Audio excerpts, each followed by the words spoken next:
So, with this coronavirus epidemic that we have going on, you have many celebrities, you have actors coming in and joining the podcast community, and you want to jump into it. Well, if you haven't heard, there's a program that you can use called Anchor, now, which is the easiest way to create a podcast. It's free.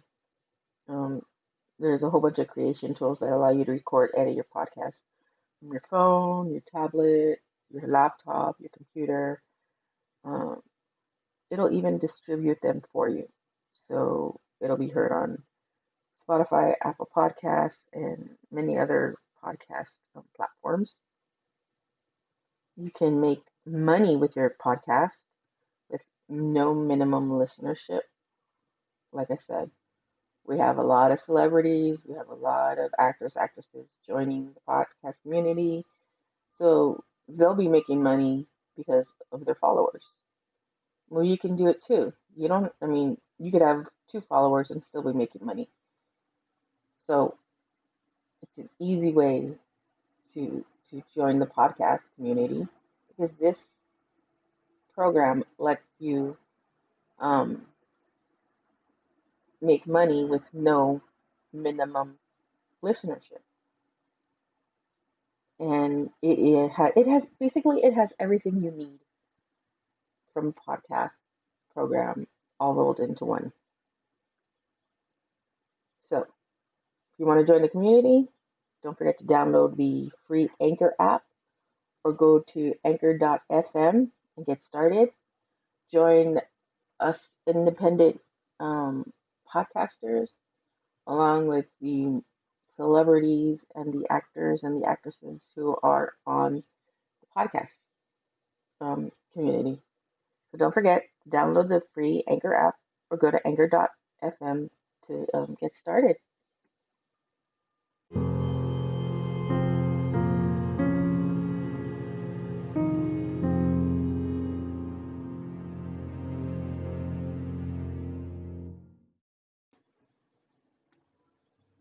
Howdy, folks, and welcome to another episode of Paranormal Universe. And on today's episode, we're going to be discussing this creature, legendary creature. Um, some say he's, part of the mythological creature genre. Um, Close relation to Skinwalker. So if you haven't taken a guess, I'm going to be talking about the Wendigo. Now, I know I did the episode on the Skinwalker based on the Navajo um, nation. The Wendigo is um, from the First Nations Algonquin tribes um, that are based in the northern forests of Nova Scotia, the east coast of Canada, the Great Lakes region of Canada, and the United States. Now, like I said, he is a mythological creature, evil spirit, as they would say.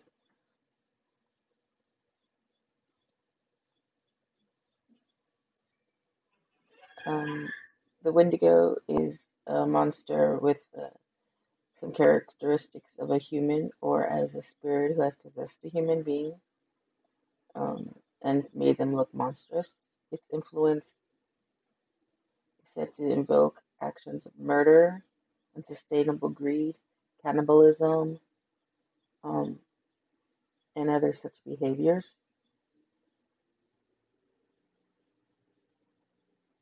The creature also lends its name to another controversial modern medical term, Wendigo psychosis, described by psychiatrists as a cultural bond syndrome with symptoms such as intense craving for human flesh and fear of becoming a cannibal. Hmm. So you may be experiencing Wendigo psychosis, if you have an intense craving for human flesh. Well, would that be something like that incident that happened in Florida with the homeless dude eating that guy's face? Could that be a zombie case, or would you say that would be the Wendigo psychosis? Because, he did turn into be a cannibal. So, interesting. So, let me give you some background info on the Wendigo. Um, the Wendigo is said to be part of a traditional belief system um, of, of a number of Algonquin speaking tribes, including the Ojibwe, the Cree, the Nasakapi, and the Innu. I'm going, like I said in previous episodes, I will butcher a name to the point of no return. So if you happen to be from these nations, I apologize. I don't mean to butcher it, but I did. Okay, so don't kill me. Although descriptions can vary, um, somewhat common in all culture is the view of that the Wendigo is a malevolent, cannibalistic, supernatural being, and they are associated with the winter, the north, the coldness, famine, and starvation. Well, I can see that. And that would make sense. According to Basil Johnston, who is an Ojibwe teacher and scholar from Ontario, um, Canada, he states that the Wendigo looks gaunt to the point of emancipation. The skin is pulled tightly over the bones, with the bones pushing out against it. Um, its complexion is like an ashy gray, almost looks corpus-like. Its eyes are pushed back deep into the sockets, um, and it looks more like a skeleton who was recently disinterred from the grave. Its lips are tattered and bloody, um, unclean and suffering from separation of the flesh. It gives off a strange and eerie odor of decay and decomposition, of death and corruption. So, if you are standing out by the lake and you see a Wendigo or you smell a Wendigo, what would you do? Like, seriously, what would you do? I mean, I probably hightail it out, but part of me wants to say, I'll take a picture of it so people can say, oh, look, some people can be like, I got a picture of the Wendigo. So, y'all know if the Wendigo's real, here's the picture. But then again, people are going to be like, oh, that looks so fake. But really, what would you do um, with the Wendigo? How would you um, how would you handle it if you came across one in real life? In the Ojibwe, the Eastern Cree, the West Main Swampy Cree, the Nasakape, and Innu lore, I told you I was going to butcher them. Don't hate me. The Wendigos are often described as giants. They are many times larger than the human counterparts, um, which isn't present in the Algonquian lore. Um, Whenever a Wendigo eats another person, it could grow in proportion to the meal that it had just eaten, so it could never be full. Therefore, the Wendigo are portrayed to be simultaneously gluttonous, and extremely thin due to their starvation. So they are never full. They grow as big as what they eat. Um, that would make a killer diet. I know that sounds so wrong on so many levels, but that would make a killer diet. Eat, grow, get as big as what you eat, minus all the other bad things that come along with the Wendigo. Um,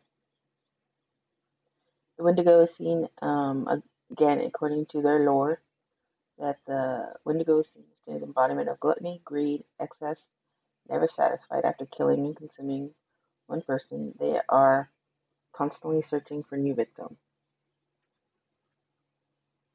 Now, I get that they're trying to um, look for food, but if they're never full, yeah, I see why they're always looking for food. Um, Human Wendigos, the cannibals, um, in some traditions, overpowered by greed, could turn into Wendigos.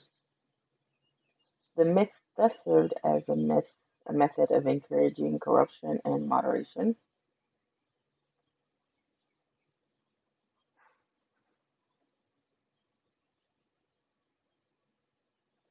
Um, while others say that Wendigos were created when a human resorted to cannibalism to survive. Humans could also turn into Wendigos um, by being in contact with one for too long. Okay, so if I eat another human, I'm a Wendigo. But if I'm hanging out with a Wendigo, I'll turn into a Wendigo. Damn, that's a catch 22. Now, here's a case of a Wendigo or Wendigo. Now, Wendigo psychosis. Back in 1878, there was reported of a Plains Cree trapper from Alberta named Swiftrunner. During that winter, Swiftrunner and his family were starving, and his older son died. Um, yeah, that winter his son died. They were 25 miles away from emergency food supply at the Hudson Bay Company. 25 miles away. Seems like a distance, but they were close to food. But no, Swiftwater said, nope, I don't think so. Um, he butchered and ate his wife and his five remaining kids. Um, Swift Runner basically killed his entire family and ate them. Um, Given that he did resort to cannibalism so much that he was yet so close to food supply, it was believed that he um, suffered from the Wendigo psychosis. Now, I I I get it. It's winter. It's 1878. Um, you have no forms of, you know, vehicles or whatever, and maybe it was too cold to go out in the snow and walk 25 miles to the emergency food location. So you basically kill your wife, and eat your kids. But it doesn't state about his remorse. It doesn't state how you feel. Um, I, I, I would at least try to make an effort to go out and get the food, because really I don't see it as killing my family to eat. Yeah, that doesn't really mean. There's another well-known case involving the Wendigo psychosis.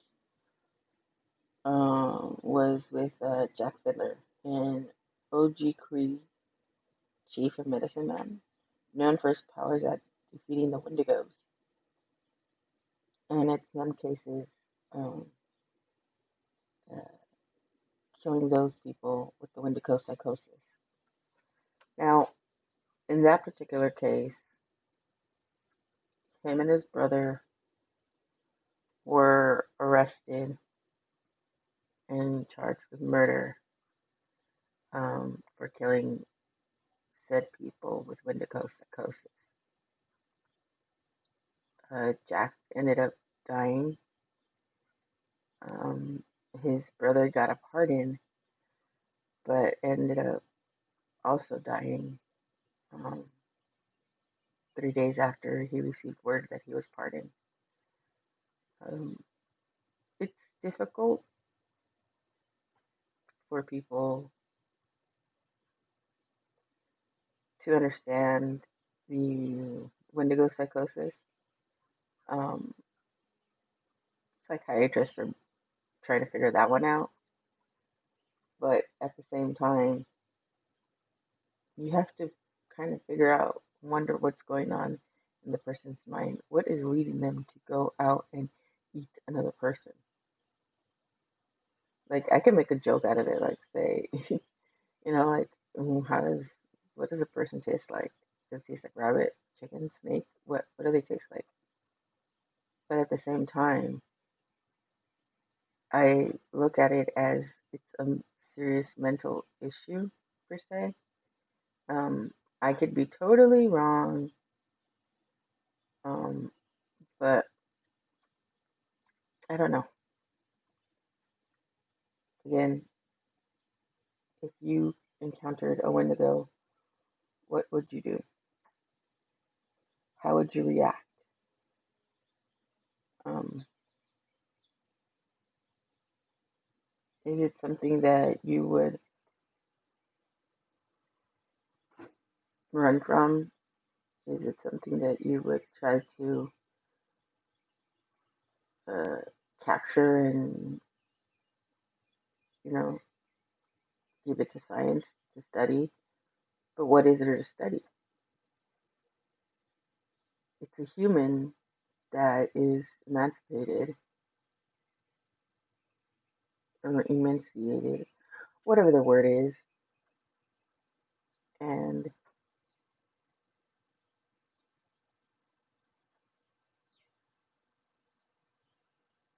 what are they going to study?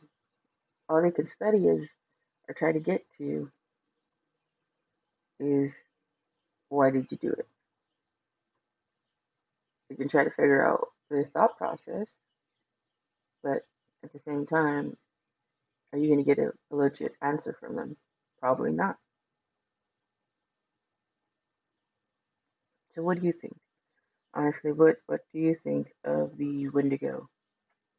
I would seriously like to know your thought process on the Wendigo. Do you believe that they exist? Do you believe the Algonquians, um, version of the Wendigo, or do you believe the, um,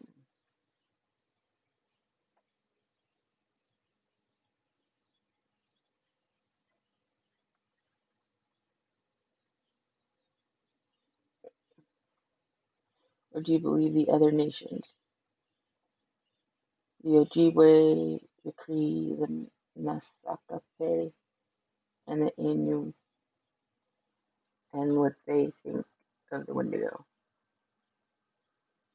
I just,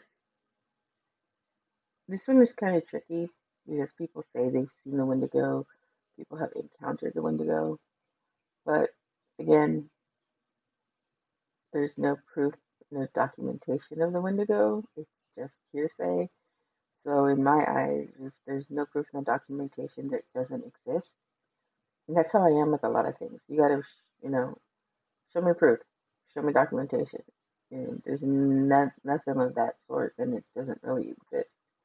So you show me. Now, I may be wrong, and there may be listeners out there that have seen, a Wendigo, or have seen a skinwalker, or have seen Bigfoot. Um, I'm not going to call them liars because what they see with their eyes is what they see with their eyes, and it's difficult to even, you come across something, take a picture, or you're not even thinking about taking a picture because you're in awe and trying to figure out what the hell am I looking at? What are my eyes looking at?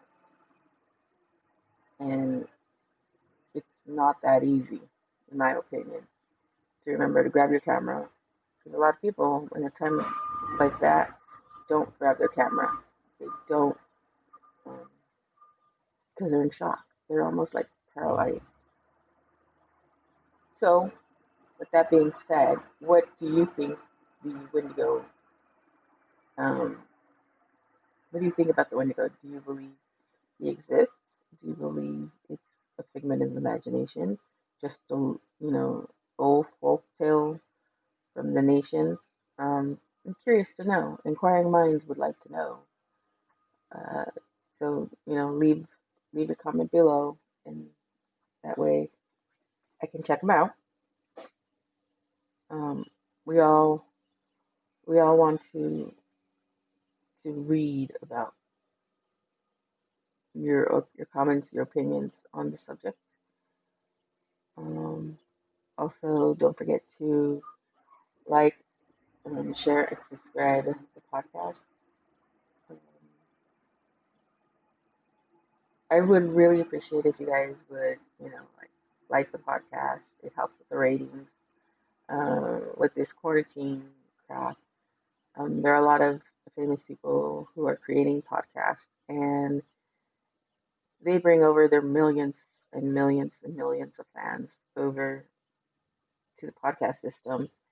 And every independent, every small podcaster, no matter um, how many listeners you have or how many followers you have, get bumped down significantly in the ratings.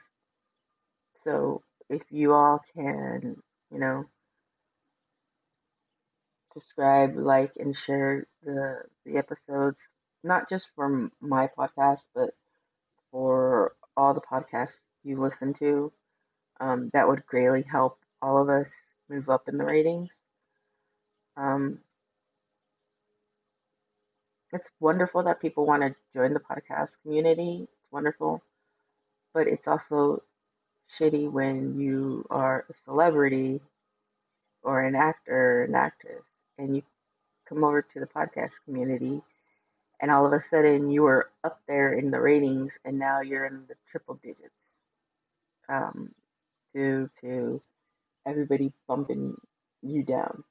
So if you guys can kindly rate, subscribe, share, like the podcast, I would greatly appreciate it.